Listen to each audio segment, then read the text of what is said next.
Me back again. The Chancellor says it's a plan to escape... Hold on. Before we get into the video. Drip check. Drip rascal check, fam. Fam, what's going on with the drip, blood? Man's on national TV hosting some kind of debate and a man's wearing a blazer and white crepe, fam. Come on, blood.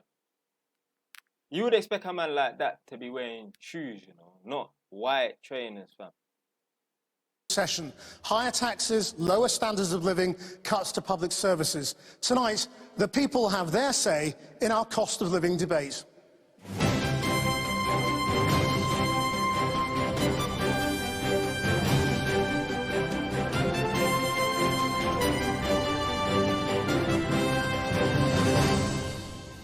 Good evening and welcome to Darlington as the brutal economic reality of yesterday's budget sinks in. We are in the grand ballroom of the Dolphin Centre, though there aren't, in truth, many people who feel like dancing tonight. So in this room, we have a wide range of people to talk about how the cost of living is affecting them. We asked the government and the Conservative Party if a minister or MP would join us, but nobody was available. We do have local Tory activists with us who helped turn Darlington from red to blue at the last election.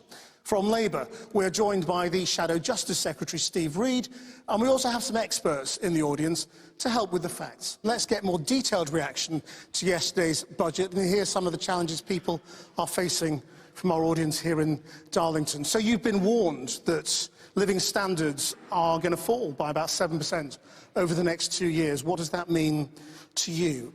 Anna Maria Toms, let me come to you first. Now, you're a carer. You are dependent on benefits. Now, people are going to say, well, benefits are going up by 10.1%. That should be okay, then. How are you feeling about the next year or two? I struggle at the moment, so I get my clothes in charity shops, I buy sale things, I don't use a food bank, but I've put a lot of the food we've been buying on the credit card because my son's autistic and he's got food aversion, so a lot of the food you get from food banks will be processed things that he just won't eat. So I've got debt already. All right, so she's basically saying she's not getting paid enough, so that's why she's struggling in that. Blood, you are a carer. You couldn't be bothered to go to university, get a degree, and even if you did, you didn't pursue it. You didn't have any ambition. That's why you're on a low wage, man. If she's ever a bit puzzled as to why she's not earning enough, it's because she didn't put in the fucking work, fam. It's as simple as that. Now she's in debt. Like, who the fuck puts food on their credit card, blood? Blood, I've never owned a credit card. I never will, fam. And if I do, it's just to build up my credit a little bit, and my credit's fine. Yeah? Got fucking almost 3 mortgages going right now, and I've never had a credit card. I'm struggling to pay a mortgage because I'm recently divorced. And a lot of the things I do around the home, so I've got no tumble dryer. I don't use a hairdryer. I don't have a tumble dryer. We're taking showers instead of baths, and I'm trying to get the children to take less time in the shower, which is difficult. I'm already doing a lot of things, like I'm thinking about getting rid of the freezer because that uses a lot of electricity. So I've been preserving the things that I grow at my allotment in tins and jars rather than use the freezer. So at the moment, some of my son's DLA is paying the bills, which is not really what it's there for. It's supposed to be enhancing his life, so I'm worried there's no cap, or there's a possibility of the energy bills going so high that I can't afford them, and I just find that really difficult at the moment. Okay, I mean, you know, we're hearing those kinds of stories all over the country, but I mean, what we've been hearing today is talk of the squeezed middle again. People who are in work, who've got incomes. Simon Hocking, where are you? Simon, now, you're an engineer, you're working. Yeah.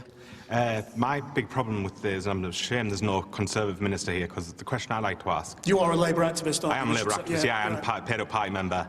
But the important bit... No disrespect, I thought that man said he's a pedophile, you know. Let's peel that back. Is talk of the... Simon Hocking, where are you? You're working. Yeah. My big problem with this, I'm ashamed there's no Conservative minister here, because the question I like to ask... You are a Labour activist, aren't you? I am a Labour activist, yeah, I am a paid-up party member. I thought he said he's a pedophile. But the important bit to it is, we're given this advice, we see them come out on TV and they say, if you're not happy with your standard of living, go get a new job and get a better paid job. Well, I've gone and done that. I've gone and got the better job. I wasn't earning enough where I last worked. I've now worked somewhere else. I got a decent pay rise. My wife's gone and done the same. The other bit of advice is buy your home, don't rent. So we bought a house and we saved and we got together and we put the money together. We've kept up our end of the bargain, and the government has let us down by not meeting us halfway, because we're doing what we can. We can't control our mortgage rates when they go up next year, because our fixed rate finishes in 2 years, next August even. And my wage is not going to go up straight away, because I've only just started this new job. So what else are we meant to do? Because we're already doing everything that we've been told we should do, and we're going to go backwards next year rather than forwards. Being average is not enough. It's never been enough. The problem is people have been getting away with it for a very long fucking time, and now it's coming back to bite everyone in the arse. You see what's going on in the dating market and that, with all these red pill videos and that, and you get me, the women them is gassed and that, and they want the top tier, man. But being an average guy is no longer good enough, as per what I hear on social media and obviously the red pill content and that. Especially in this scenario here, being average, just working an average 9 to 5 and that, it's not good enough. And it should never be good enough. Why the fuck are you, like, come on man, you're doing yourself a disservice, innit? Like, it's an insult to your ancestors and that, just to be average. You're supposed to want to be above average. You're supposed to want to be something special. Why the fuck, there's so many people on this planet are content with just being mediocre, fam. No, it's coming back to bite you in the arse. Well, Rishi is sitting next to you. Not the Rishi. But, well, I suppose you are the Rishi in Darlington, aren't you? What's your situation? So, me and my wife both work, but I want to talk about the larger impact of cost of living on people. It's like about 16% increase in cost of living as per ONS survey, ONS data, which means a lot to all families, not like people who are working, who are in care, who are in various circumstances. So I believe that is a big pinch to everyone in the community. Are you going to be able to afford your current standard of living? Yes, I can, yeah. I can, but I feel for others, definitely. Right. Who else wants to come in here? Who else has got an experience they want to tell me about? Yes. Lady there in the third row, yeah. I'm a solicitor in Darlington. I've been a solicitor for 22 years, but I set up my own business 2 years ago, and my income from that business comes directly from clients. There's no diversification in legal work. It's all from clients, and so the impact on my business is directly affected by people being able to either afford a lawyer or deciding to go it alone and represent themselves. So if they don't have money, you don't have money? Correct. Right. And you know, that is then impacting on the outcome of people's legal cases. They're representing themselves. They may not have a good outcome, which can then have far-reaching consequences. So I came through the pandemic with my business, and that again affected how people were spending money. People couldn't separate. We're going to talk more about business later on in the programme, but thank you for that. Michelle Cooper, now you are from the County Durham Community Foundation. Yep. Charities come to you for money. That's correct. Yes. What's happening to the demand at the moment here? You know, when you listen to these sorts of stories. Yeah, so we're seeing demand that is really... We're back in COVID times, to be perfectly honest with you. The difficulty that we're having is the applications are coming to us. My team evaluated 100 applications just last week, awarded £340,000. But this time round, the money's not flowing from government. We're not getting any support. It's only what we can raise from individuals, from businesses, that will help the charities that are seeing demand just go through the roof right now. Various people have said that you can't budget what you haven't got. You can't cut anything else. And people are really struggling to make ends meet, and the demand for food banks is growing. But I think what's wonderful is the charity sector is just stepping up and providing safe spaces. spaces where people can go, people can talk, but also develop their own skills. They want to get back into work, and charities are trying to provide that. Right. Well, Labour Steve Reed is right next to you. We've heard a smattering of how people feel about the next couple of years. Yep. Your party has signed up to Conservative fiscal rules.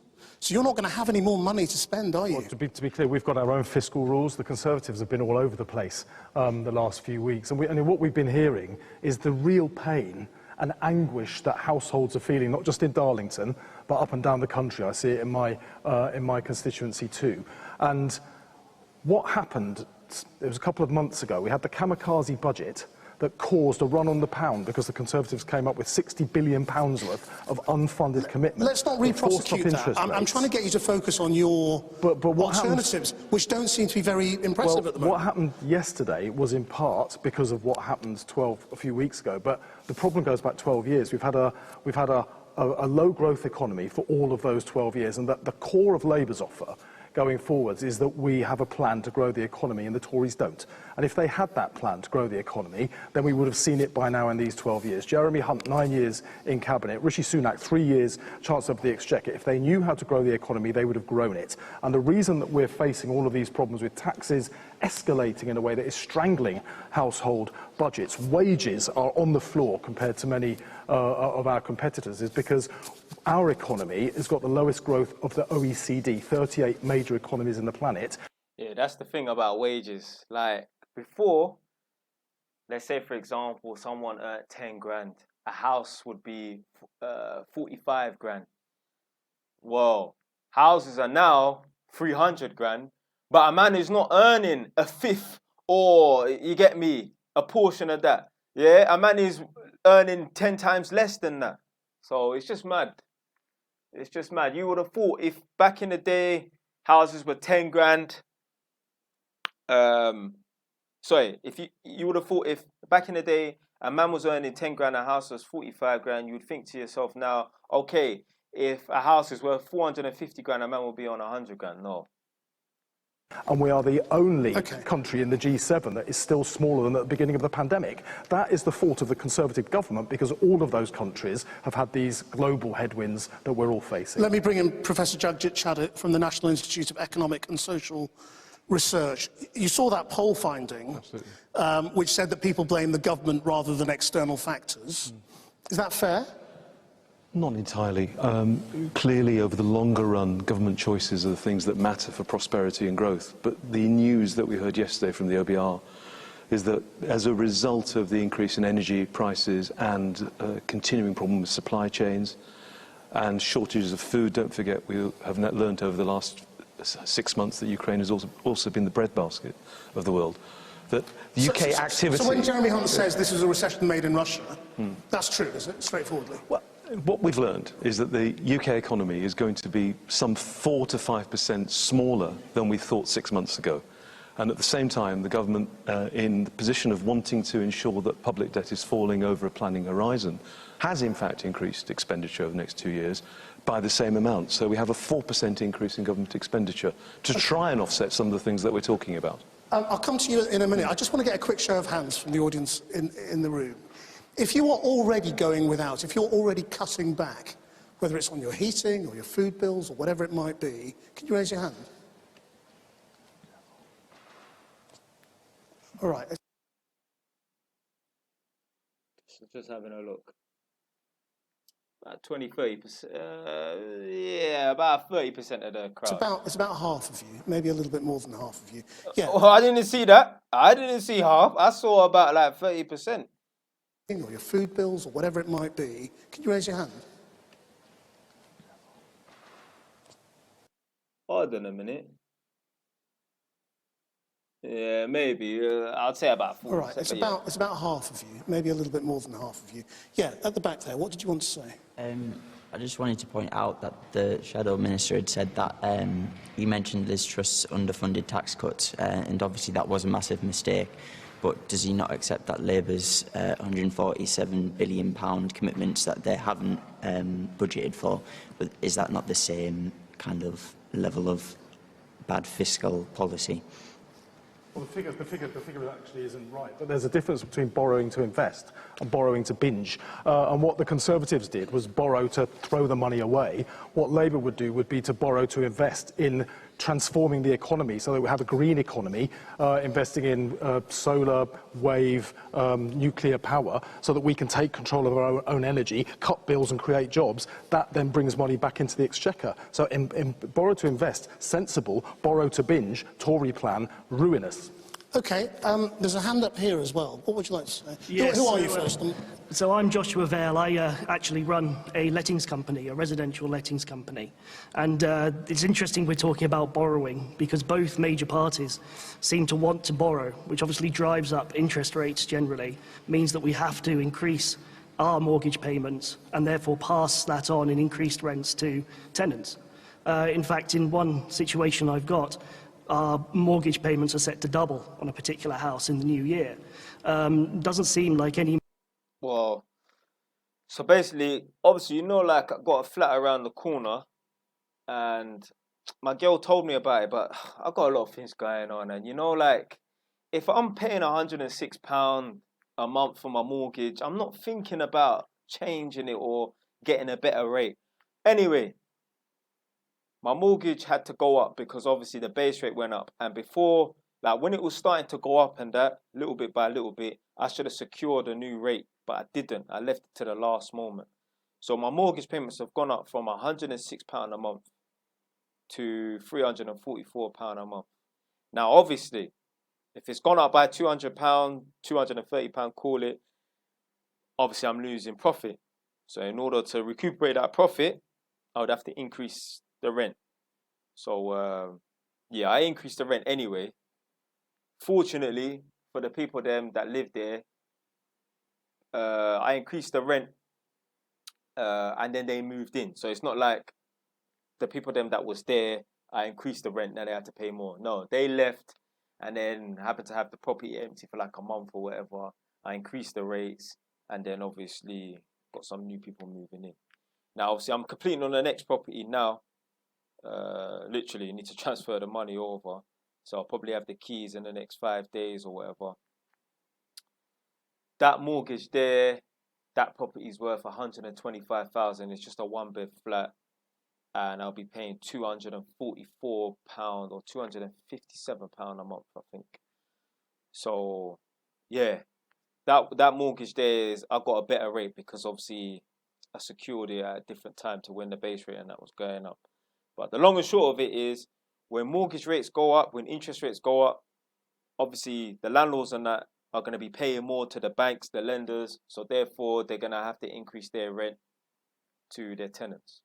So it has a knock-on effect. Major party actually has a plan to drive down mortgage rates, interest rates, because the plan seems to be to borrow, which will have a massive impact on renters across the country. Jagjit, you're trying to get back in. Yes, the way to think about yesterday is absolutely a response to the disaster of the mini-budget. But with a more appropriate set of fiscal plans, actually long-term interest rates have come down quite substantially from where they were a month or so ago.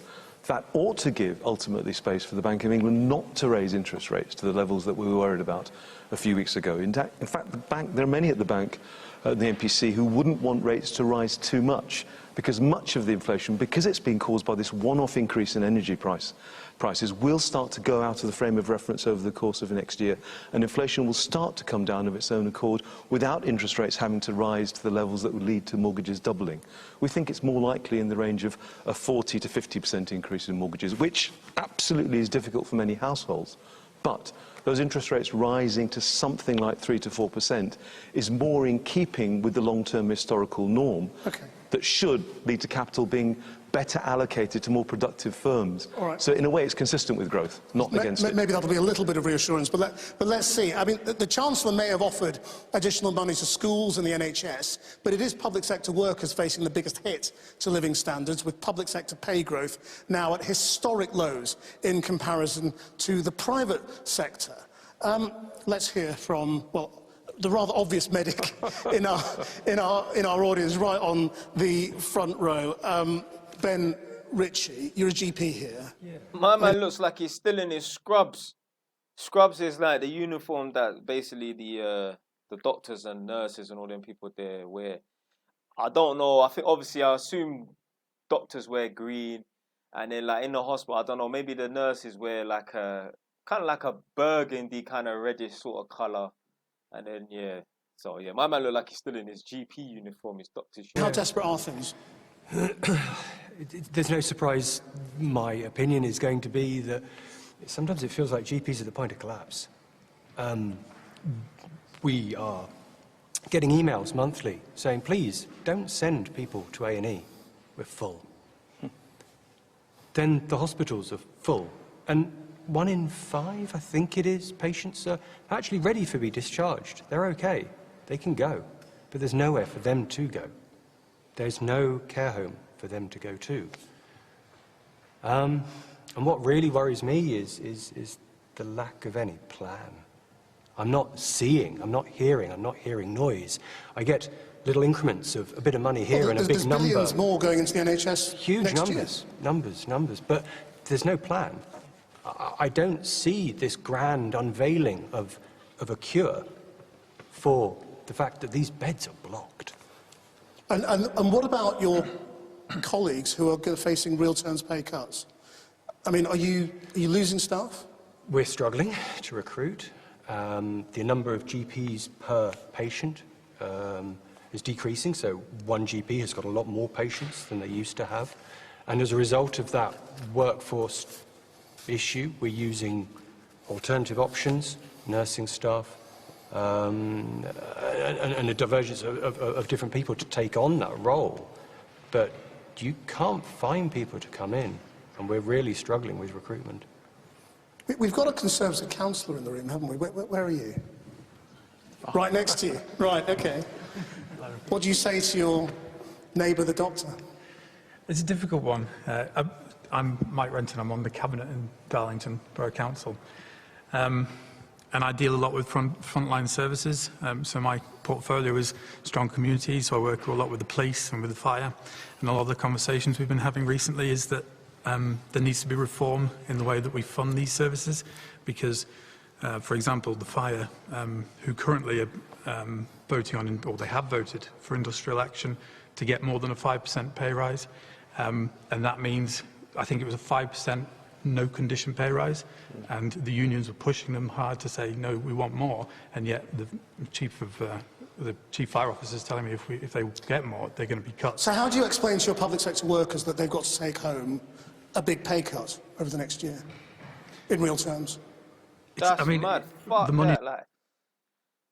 Obviously, I've never experienced that before. I've never been at a job and they say, oh boy, we have to cut your wages and that. What? I didn't even know that was possible. I didn't know that wages could get cut. I thought that obviously wages stay stagnant for years or whatever. I can understand, like, you get me, you're moving from one workplace to another workplace. So instead of being on 30 grand, now you're on 29 or 28. That's possible.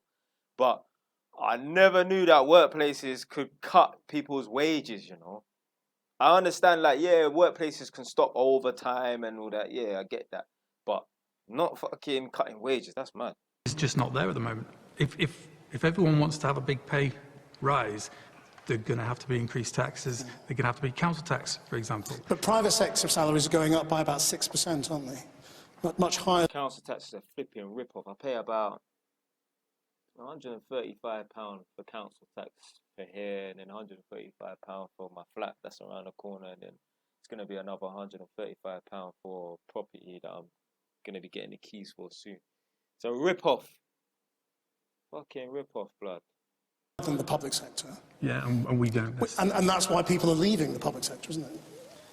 It can often be more look better to work in the private sector, but you know we don't have the mechanisms to change what happens in the private sector.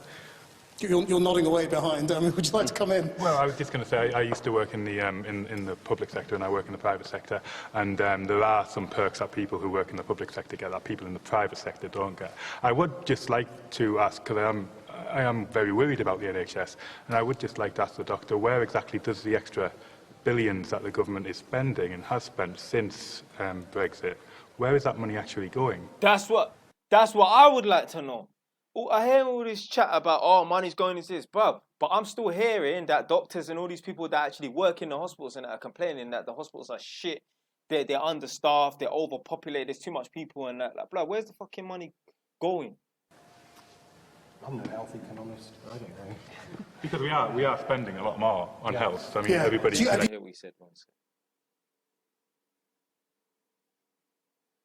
In the public sector, and I work in the private sector, and there are some perks that people who work in the public sector get that people in the private sector don't get. I would just like to ask, because I am very worried about the NHS, and I would just like to ask the doctor, where exactly does the extra billions that the government is spending and has spent since Brexit, where is that money actually going? I'm no health economist. I don't know.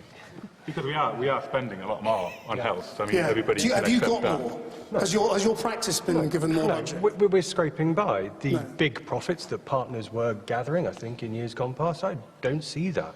I see partners pulling back and struggling to provide the services that we used to be able to give. I'm sorry I don't have a good answer in terms of where all that money's going.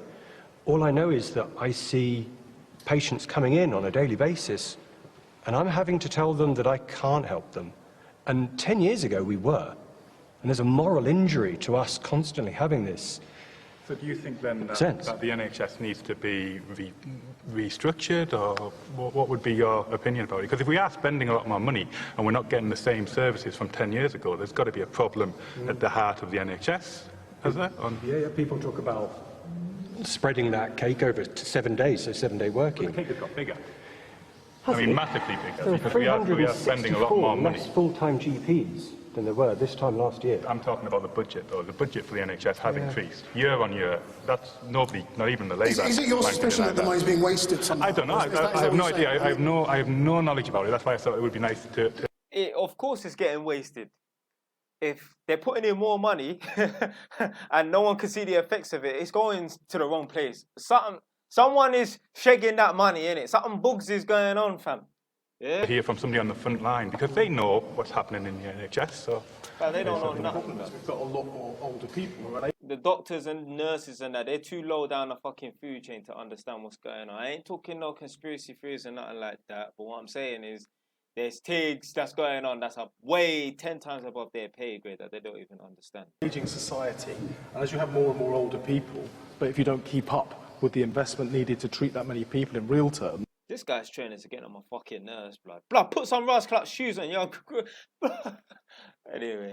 The investment per individual is going down. So today we have 7 million people on the NHS waiting lists. What would be the figure for the NHS for us to get to that point where we could treat all the... Well, I mean, some of it, I mentioned growth earlier on. If you grow the economy and it grew 50% more every year under the last Labour government than under this Conservative government, that generates more money. But it's also about choices in the autumn statement that we just had. For instance, they could have imposed a real windfall tax on the energy giants that are generating billions of surplus profits from war. These are profits from war. They didn't expect to be making this additional money, but there is not a proper windfall tax put on them. So I'll just give you one little example if I can, Christian. So, do you know how much money they've got out of Shell from the windfall tax that they eventually imposed? Zero, because they have a loophole that gives all of the money back for investment that they'd already intended to be making anyway. So nothing is coming from the energy giants from those profits. All of it is being made to come from working people through tax increases. That is the wrong choice, it is unfair, and it's hurting families today. Let me bring in Darryl Henson, who's a school teacher, also in the public sector, sitting next to Mike there. What do you think of this conversation around public sector workers? Yeah, I mean, I see it every day in school. Teachers are buying their own supplies to fund basic education in classrooms. The budget yesterday said £2.3 billion was coming into education, but that is the same number that we had 13 years ago. So we don't really have an increase in funding for the rising cost of living, the energy crisis that we've got, the pay rise that unions are looking to ballot for. That money that's coming into education is going to go straight back out again to pay for basic necessities, really. And how do you feel about pay? It's interesting that you're all talking about the service rather than your own salaries, which is very laudable. How do you feel about your own salaries? I mean, obviously, you know, we're feeling pinches everywhere, and everyone's budgeting for their own homes and their mortgages and everything. In a second, Judge, let me just bring in this gentleman here. I represent social care providers in Yorkshire. I'm very interested in the public sector pay issue, and I think public sector workers deserve more. But the strange thing in our sector is that many of the staff are paid less, and we employ social care nurses, for example. When the NHS nurses get their rise, then we might lose some staff from us into the NHS. We are there to help the NHS, but social care is another debate. It's suffering greatly, and we need the Chancellor to make good his pledges. Are you trying to come in as well? In the green sweater, yeah. Thank you. I'm Bryony Holroyd. I'm a Green Party councillor in Darlington, and I sit on the Adult Scrutiny Committee, which scrutinises the adult social care. And all of the changes that the government... Wait, she got a moustache? ...is planning to... Blood, shave your blood clot moustache about your compound national TV. ...was planning to bring in. I don't know if they're going to change that now. This fair cost of care, which is great. I've never understood this. I've never understood girls, women, chicks that have moustaches and they don't deal with it, blood. Get a fucking IPO machine or some waxing strips. Don't shave it because you're going to grow back thicker. It's like, I've met women before, like, on these jobs, like, going into people's houses and that, and a woman has got fucking fluff, yeah, a couple strands of hair poking out of a fat, dirty mole that needs bursting and that. And it's like, don't you look in the fucking mirror in the morning? Like, or at some point in the day and think to yourself, you know, I need to get rid of these hairs that are on my face. I need to get rid of my moustache or my beard. It's almost like they're oblivious to it, like they're blind to it, fam. But they're not giving the council any extra money in the long term. They're giving a sticking plaster to go through that process, but not to fund the council in the long term for the extra cost that will be added. And it should be added because we're paying the social care staff basically the minimum wage, and you can hardly be surprised that they're leaving and that. And it's a well-qualified job, and you can't attract people to a job that's hard. Councillor, do you want to come back on this? I mean, no, but look at it. but it's... We have this discussion's happening a lot at the moment, and obviously the leader of the council was on the video before and he said we're looking at some significant pressures. The problem we have is that as a council budget, 20% of our residents benefit from that 80%, which is the social care money, basically the biggest part of our budget. But to make cuts, because it's statutory, you'd have to potentially reduce the budget in the place that the 20% get benefit from. So it needs to change. Council needs to be better funded by the government. That's a fact. Thank you, Krishna. If we could just sum up, post-industrial societies are ageing. Post-industrial societies to succeed need higher levels of educational attainment and also support for vocational education. That means more resources per person in those economies. When we look at how the UK spends its money compared to comparable economies, we tend to be at the bottom of the ladder of those expenditures. So how are we going to allocate more resources to those areas that we think are so important for our growth and well-being in our economy? I'm afraid it's going to be higher taxes. The tax receipts at the moment under the plans issued by the Chancellor yesterday, they're going to go to something like 37% of GDP. If we're going to have to get things better in the way it seems like we all want, that's going to have to go to something like 40% of GDP. And I'm afraid that's the only way you're going to square this circle. OK, let me just bring in briefly Henry Morrison, who's had his hand up from the Northern Powerhouse Partnership. And I thought the conversation that we started about quality of service is really interesting, because obviously not every part of the education and skills system got money yesterday. The college system, one of the principals from down the road in Hartlepool reminded me before this event, when I said I was coming here, didn't get any extra money. And they are essential for getting people into jobs and into employment and for keeping the economy moving. So I think in responding to that comment, as well as the cost pressure of staff costs, we've got the reality that in this part of the country, people do worse in their GCSEs and their A-levels. Often it's harder to get them into those vocational courses. They haven't got the qualifications to get them on the road. And then the institutions that are supposed to help get those people into employment are going to be seeing a big cut next year. So I think there is a real issue, Krishnan, that if you want to get the economy moving, there are lots of areas, not just big infrastructure that we'll talk about later, like education and skills, are vital for raising productivity. And as has been observed, if we don't invest in them, we're not going to get the levels of growth we need to pay for other public services like the adult social care crisis. OK, thank you. So is this budget pain postponed, with many of the tax hikes and spending cuts delayed until after the next election? Is it the next generation of voters picking up the tab? Let's hear from some of the younger members of our audience, and we've got activists from both sides. Heather Lewis, where are you? let's hear from you. I mean, what we're being told today is that we are now looking at a sustained period of high tax. Yes. Your generation's never going to enjoy what mine did. No. How does that feel? Yeah, because they fucked it up, that's why. It's devastating, to be honest with you.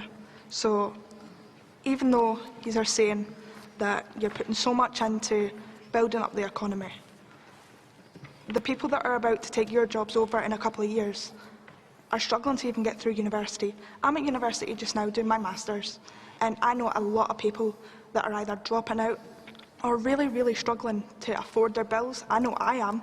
I can't put my heating on yet.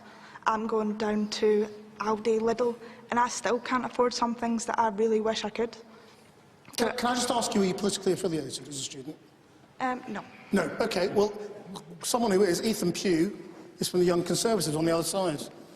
What's your answer?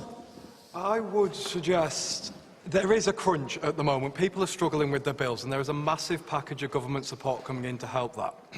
What you may notice is that the government has managed to not take away from people on lower incomes, people on benefits, people who are claiming several other forms of welfare.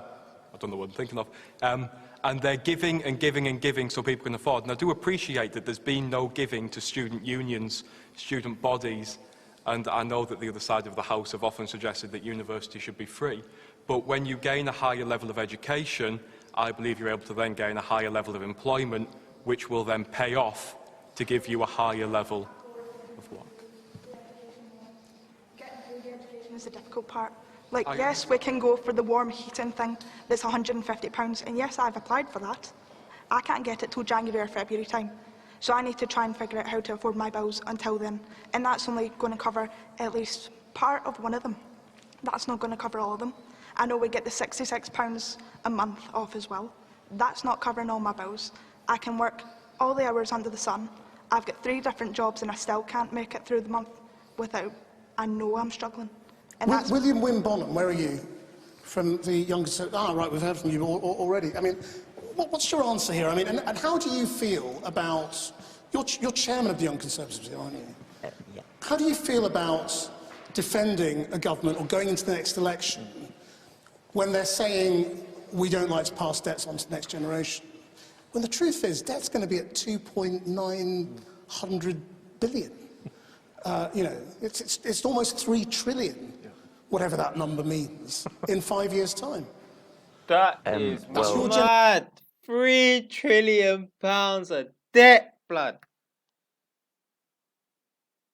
And 2.9 trillion of it is fucking accumulated by women. The generation are going to have to pay for it. Yeah, so they've been saying for years, oh, we can't pass it on to the next generation, we can't pass it on to the next generation.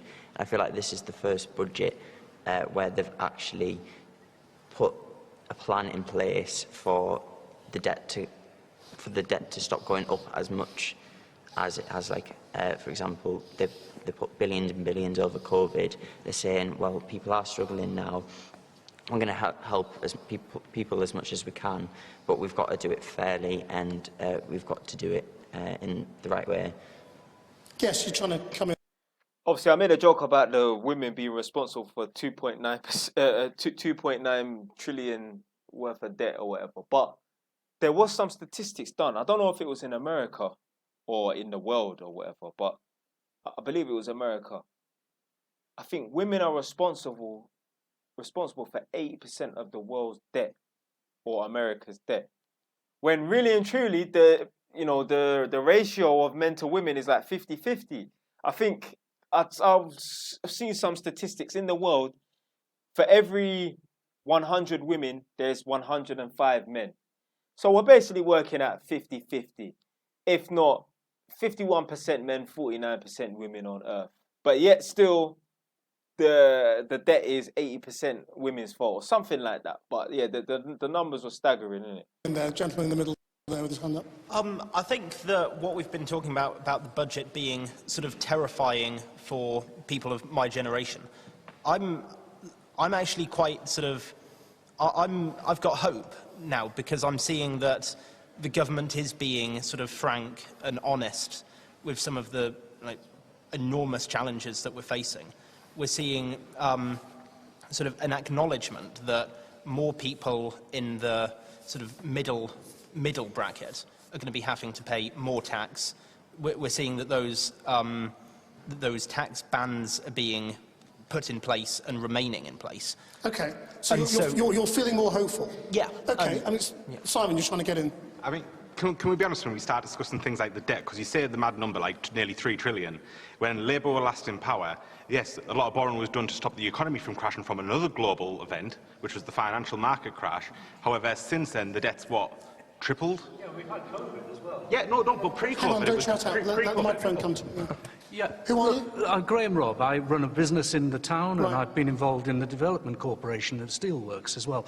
Look, Rishi Sunak has displayed some integrity here. He's one of the politicians this year who's told us at the time that the help for the energy bills and at the time that the help during the pandemic came, that it would actually have to be paid for. We've had a lot of subsidies, and now we're counting the cost. Now, I run a business. I pay top-rate tax. I have dividend income, and the tax has hit me, but I'll gladly do it because it's necessary to get the inflation welfare and pensions that we need to cushion us at this time. A lot of public services have had the extra that we need. And by the way, you've talked about the public pay for a lot of people. A lot of public sector workers have pay review bodies. People in the private sector will only get pay rises if the profits and the activity are there. The public sector had the chance for a pay review body to get it assessed properly. Right. Let's just ask Jan Shaw from the National Pensioners Convention a little bit about this question about generational fairness. Talking about pensions, I don't have a pension, and I probably will never invest in a pension.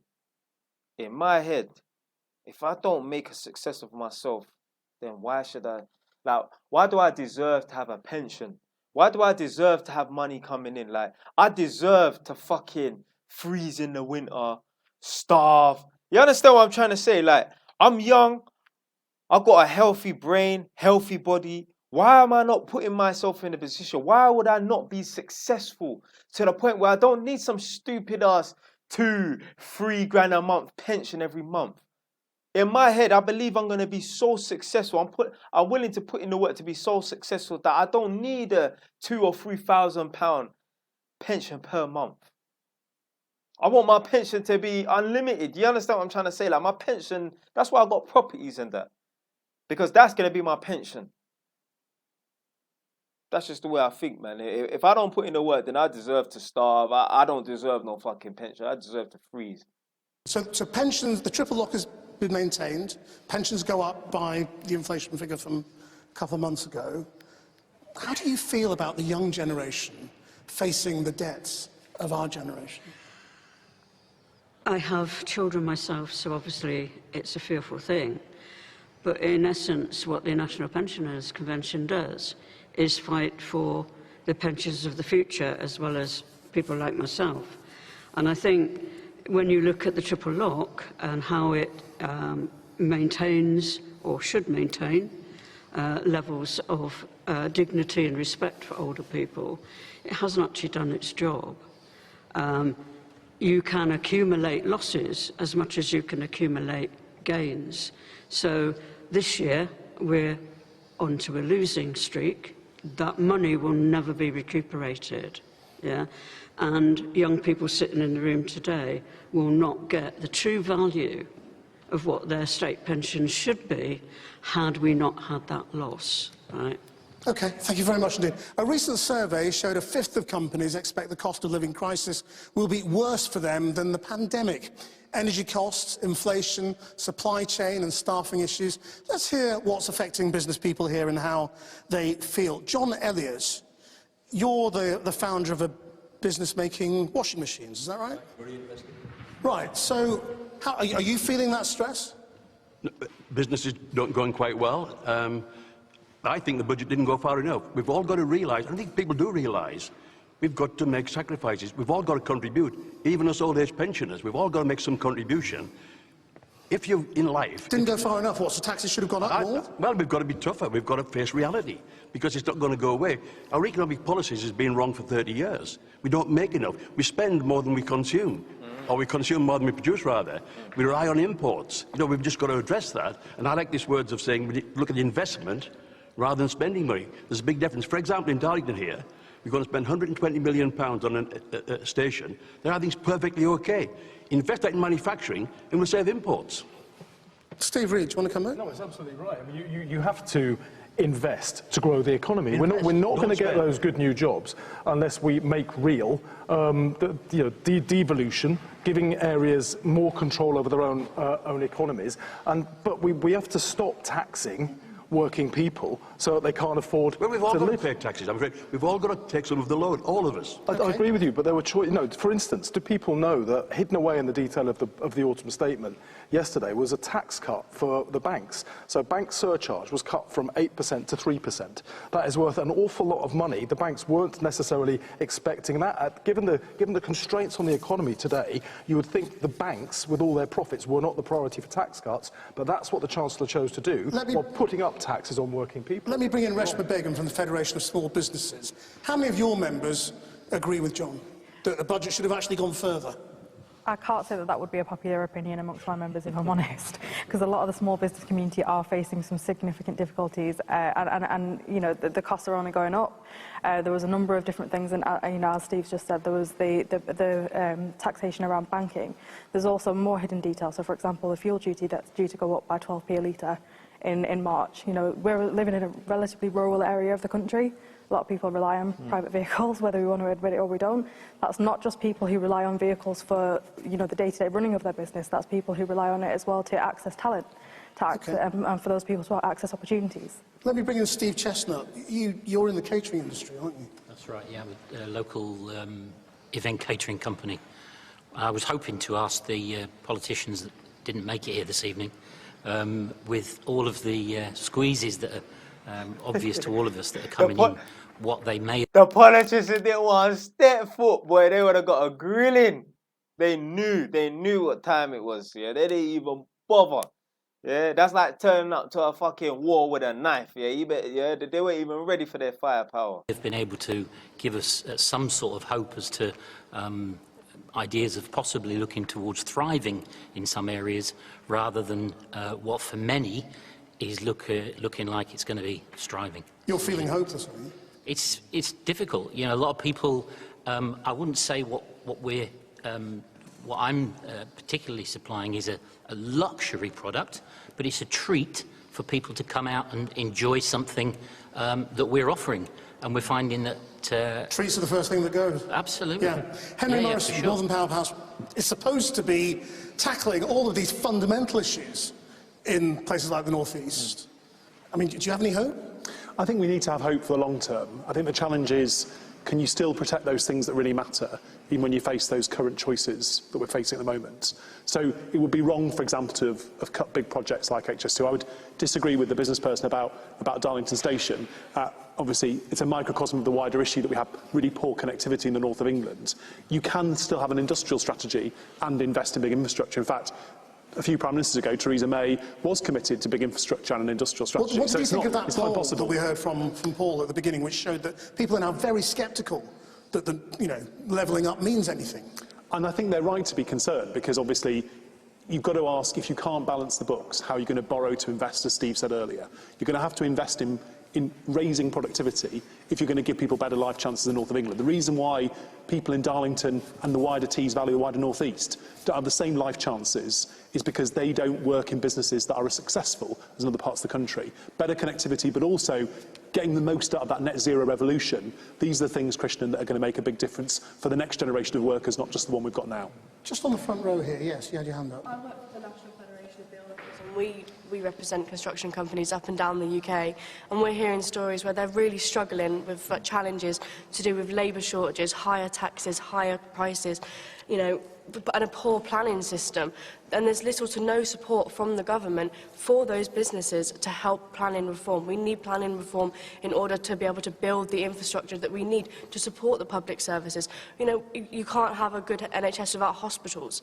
With a poor planning system, we're not able to get hospitals in the time that we need them to, and it's just we're not having enough support from the government. Right, behind you, on the back row, there's two of you with your hands up. Just make your points briefly. Hi, Richard Tucker. I'm a small SME business. We employ 41 people. My concern is the squeeze that now has been put on the small businesses before, because the organic growth will come from small businesses, has always done traditionally. Yeah. We pay our taxes in this country. We don't have Cayman Islands. Do you mean the squeeze in national insurance? Squeeze in national insurance, but also the ability to invest, to draw down money for investment. We're finding it very difficult, and also to keep the contracts in place for the guys that we employ, because obviously our clients are equally feeling the pinch. Fucking hell. And being them eye bags, man. Fucking hell. I remember years and years ago, I was seeing like some I don't know, Discovery Channel or some kind of program where they were removing the shit that gets into your eye bags to make them puffy and that. Basically, it's like almost like fat. It's like a yellow tissue. It's horrible. Boy, he's got some serious eye bags, man. The cleaning and property maintenance company, we're one of the ones that get chopped quite quickly. Okay, and next to you. God damn. Hi, I'm Richard Drake. I own a bookshop in Stockton. Book owners up and down the land are frustrated, and not just book owners, massive with small businesses. Business rates, we were told yesterday, is helping small businesses. Yet today I work out and I'm about to pay £250 a month more from April next year. It's a bonkers scenario. You know, we're trying to create high-value jobs. I can take you within 20 minutes to 3 Amazon fulfillment centres in this area. I think that's 3 too many. I would do. It's certainly 1 too many. It's about starting. The community is amazing. It is desperate to support us. We want to get ourselves out of this predicament by investing in our people and in our local areas, and by allowing those small businesses to grow. The entrepreneur, that's what we are in this country. Michelle, you were trying to come in there. Yeah, I think the third sector they're a business themselves. They're struggling. They've got all the same challenges, and again, the demand on their services are just ridiculous. We're aware of charity workers being paid for 14 hours and volunteering for another 14 hours because of the demand on their services. Reshma. Yeah, I mean, I think what the message is largely coming out is that small businesses are a huge contributor, the biggest contributor to our economy. And as we were saying, we want to raise revenue to be able to reinvest and grow our economy. So we do want to see more pro-growth, you know, sort of strategies. When you see those predictions of 500,000 people unemployed, more, is it coming from your sector? Unfortunately, probably a large proportion of it will be, because small businesses do employ around 16 million people within this country, and they are responsible for the biggest contributions to the economy. So if we keep introducing or we keep disincentivising investment and we keep disincentivising entrepreneurship, then we're going to lose that investment, and we're going to lose those. Steve Reed, it's all very well to criticise, but have you got a suggestion? Yeah, well, I'm listening to what these guys are saying. These small businesses are the lifeblood of our high streets, and we need to do something about business rates. It's just crippling. We would abolish that and look for an alternative that levels the playing field between the bricks and mortar businesses on our high streets and the online giants that don't have the costs that you have of having to maintain a presence on the high street. We do not want our high streets to die, but if we continue in this way, that is what will happen, and nobody wants to see that. Yes, you're trying to come in on the front row. Chairman of the Government Conservatives. I think we need to acknowledge that the government are doing things to help small businesses. Specifically, recently they've just put 14 billion in to help with business rates. Well, they've said for 10 years that they would sort this problem out. They've done nothing still. But yes, we have to acknowledge we've been in a state of crisis within. For 10 years, yes. Look, recently there's been a global pandemic. Sorry, there's a war in Europe. We need to acknowledge that the government. What did they laugh? Oh no, one second, let me peel that back. Years that they would sort this problem out. They've done nothing still.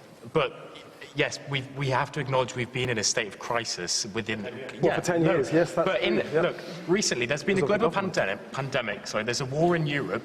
We need to acknowledge that the government is in a state where we need to put these policies in place. We've had low growth for 12 years now. We've had the worst decade for wage growth since the Great Depression of the 1930s. At some point, the Conservatives need to take responsibility for their inability to grow the economy and the effect that has had on a low-wage, high-tax economy that can no longer fund the public services we all rely on. Just talking everything down. We're in Teesside and Darlington, where levelling up is in action. In our town, the government, under Rishi Sunak, who is the Chancellor, has put this big economic campus in Darlington. Civil servants are coming up. Asset prices for people who own businesses are going up, which helps them borrow to invest. Down the road at Redcar, there's a freeport. On that freeport, currently being constructed, is the largest factory under construction in Britain, 1 million square feet, the largest South Korean investment in this country for decades, which is all part of our offshore wind factory. We've got to look, there is some positive stuff We're in here. the last few seconds. Judge, I mean, there is hope in the room, isn't there? Is there more than you thought? And hope can be helped if the government encourages business investment and public investment. One of the things we've seen in the autumn statement yesterday is that the amount of public investment is fixed in nominal terms, which means because of inflation it's going to erode over the 5-year period. We need public investment to be around 3% of output. We need to encourage R&D, and all of that would ultimately provide more stability and create the business investment that people are talking about. That has just been too volatile in the sense in which we haven't had a commitment over long enough that local businesses around here can believe in. And I think that's what we really want from this government or whoever may make the next one up. And that's the kind of thing they need, a commitment that they follow through on year after year, Parliament after Parliament. It just hasn't happened for too long. Thank you all very much indeed. Our time is up, but thank you so much indeed. What I might do is try and find some videos where the Labour Party, they're debating the Conservative and that, because I saw a little tension. Feel it back. Between the young youth there and my man here. So a little tension between that young youth there on the left and my man here. Obviously he's Labour, I believe, and this youth here is Conservative, and the guy behind it that was backing him is basically Conservative. The Labour people, they hate Conservatives. Man, I don't want to talk for people who have, views on Labour, and obviously they support Labour and that. But I believe the Labour people, they cannot stand Conservative. So yeah, it'll be interesting to try and find some little videos that I can react to when the Labour are going up against the Conservative and that. Big up to the mic man, the MC, the mic coordinator. Them man, his arm must be tired. Them man there, I see them man there, yeah, with the long pole and that. I'm surprised they didn't lick someone in the rascal head. But anyway, that's it for today. Stay where it's done though.